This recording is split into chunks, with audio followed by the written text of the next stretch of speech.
Sir diabetic ആയിട്ട് ഈ പറയുന്ന പോലെ ഇൻഫെക്ഷൻ വന്ന് കാല് മുറിച്ച് കളയേണ്ടതായിട്ടുള്ള ഒരു അവസ്ഥയിലേക്ക് പോകുന്നതിന് പകരം നമുക്ക് എന്തെങ്കിലുമൊക്കെ രീതിയിൽ ഇതിൽ ചെയ്യാനോ ട്രീറ്റ്മെന്റ് എടുക്കാനോ ഒരു സാധ്യത ഇവിടെ കേരളത്തിൽ നിന്നുണ്ടോ? കാല് മുറിച്ച് കളയേണ്ടി വരുന്ന ഒരവസ്ഥ എന്ന് പറയുന്നത് ഉം. രക്തോട്ടം ഇല്ലാതെ വരുമ്പോഴാണ്. ഉം.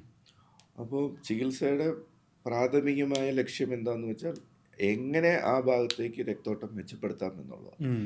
അല്ലെങ്കിൽ എന്ത് പറ്റും, രക്തോട്ടം ഉള്ള പോയിന്റ് വെച്ച് കാല് നീക്കം ചെയ്യേണ്ടി വരും. ഉം. അത് ചിലപ്പോൾ നമുക്ക് കാലിൻ്റെ ഒരു ഗണ്യമായ ഭാഗം നഷ്ടപ്പെടാൻ സാധ്യതയാക്കും. ഉം. അപ്പോൾ ഈ വാസ്കുലർ സർജറിയുടെ പ്രാധാന്യം എന്താണെന്ന് പറഞ്ഞാൽ ഈ രക്തഓട്ടം കാലിൻ്റെ അറ്റത്തേക്ക് എത്രത്തോളം നീട്ടിയെത്തിക്കാം, ഉം. അതിനെന്തൊക്കെയാണ് മാർഗങ്ങൾ. ഉം. അത് ബൈപ്പാസ് ചെയ്യേണ്ട ഭാഗത്ത് ചില ഏരിയയിൽ ബൈപ്പാസിനായിരിക്കും മെച്ചം കിട്ടുക, ചില ഏരിയയ്ക്ക് ആൻജിയോപ്ലാസ്റ്റിക് ആയിരിക്കും മെച്ചം കിട്ടുക, ചില ഏരിയയിൽ സ്റ്റെൻഡിങ്ങിനായിരിക്കും മെച്ചം കിട്ടുക. ഉം. അങ്ങനെ ഏത് മാർഗത്തിലൂടെയോ അല്ലെങ്കിൽ കമ്പൈൻഡായ മാർഗത്തിലൂടെയോ മാക്സിമം കാലിലേക്ക് എത്താവുന്നതിൻ്റെ പാദത്തിൻ്റെ അറ്റം വരെ രക്തം എത്തിക്കിട്ടിയാൽ അത്രയും നല്ലത്. ഉം. അതാണ് നമ്മുടെ ലക്ഷ്യം.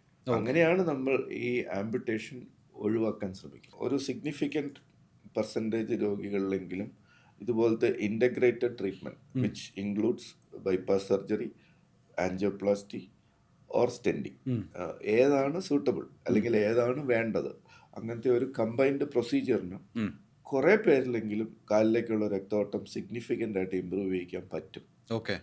അത് തീർച്ചയായിട്ടും ഒന്നെങ്കിൽ കാല് നീക്കം ചെയ്യുന്നതിൻ്റെ എമൗണ്ട്, അതായത് എത്രത്തോളം കാല് നമുക്ക് രക്ഷിക്കാൻ പറ്റും. ചിലപ്പോൾ കാല് നീക്കം ചെയ്യേണ്ടിയേ വരില്ല, ചിലപ്പോൾ നീക്കം ചെയ്യേണ്ടി വന്നാൽ തന്നെ മുട്ടിൻ്റെ മുകളിൽ നീക്കണം എന്ന് പറയുന്നതിന് പകരം കാലിലെ തള്ളവിരൽ മാത്രം നഷ്ടപ്പെടുന്ന ഒരവസ്ഥ.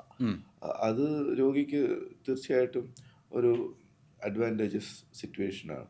ഇതിപ്പോൾ ഒരു പുതിയ ചികിത്സാ രീതി എന്ന് പറയാൻ പറ്റില്ല, പക്ഷെ നിലനിൽക്കുന്ന ചികിത്സകളെല്ലാം കൂടെ ഒരേ കുടക്കീഴിൽ ഇൻ്റഗ്രേറ്റ് ചെയ്ത് ഒരേ സിറ്റിങ്ങിൽ ചെയ്യുന്നത് രോഗിയുടെ ഔട്ട്കമ്മിന് വ്യത്യാസം വരുത്തുന്നുണ്ട്. അതാണ് നമ്മൾ ഈ ഹൈബ്രിഡ് ആർട്ടീരിയൽ റീവാസ്കുലറൈസേഷൻ എന്ന പദം കൊണ്ട് ഉദ്ദേശിക്കുന്നത്.